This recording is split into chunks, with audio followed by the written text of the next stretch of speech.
Position जो है वो मुतहर्रिक होते होते, इशारे देते देते एक ऑल पार्टीज कॉन्फ्रेंस करने की बात की थी।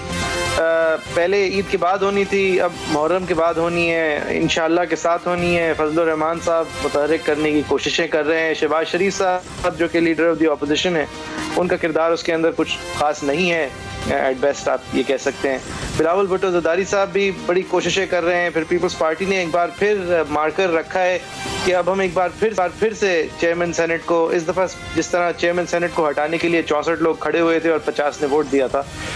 उसी तरह इस दफ़ा वो कोशिश करेंगे कि नेशनल असम्बली के स्पीकर जो हैं उनका किरदार क्योंकि बायस्ड है, तो इस दफ़ा अपोजिशन का मुतहर्रिक होना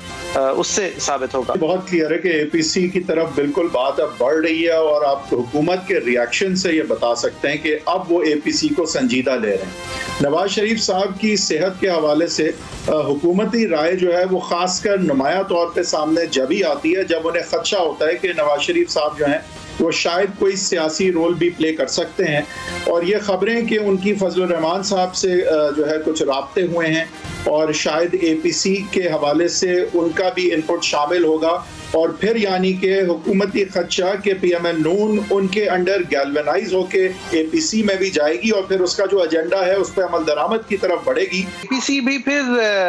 कुछ इसी वजह से ताखीर का शिकार है कि दर हकीकत जो है वो अलीजेंसेस और कॉन्फिडेंसेस कुछ और हैं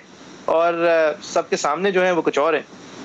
जी, मेरे ख्याल में एपीसी का मामला जो है वो कुछ मौलाना की जो नाराजगी है उससे ज़्यादा गहरा ताल्लुक रखता है और इसी सिलसिले में वो जो फ़ोन कॉल का भी अभी आप जिक्र कर रहे थे, उसके बाद आपने हलचल देखी, हर तरफ हलचल देखेंगे अब आप। अजीब सी बात है कि एक फ़ोन इतनी ज़्यादा हलचल पैदा कर सकता है। ये बहुत ज़रूरी है कि अगर हमने एपीसी करनी है तो फिर हम तमाम पार्टीज़, जितनी भी पार्टीज़ हैं, बिलखसूस वो तमाम पार्टीज़ जो रेजिस्टेंस का सिंबल भी हैं, उन सब को लेकर आएँ,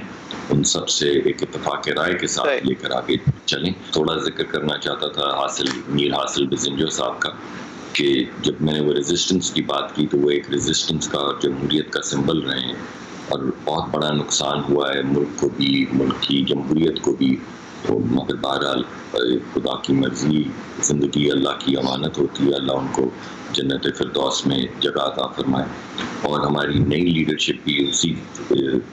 उसी जज्बे के साथ जमहूरियत को आगे बढ़ाए जिस जज्बे से वो आगे बढ़ाते हैं।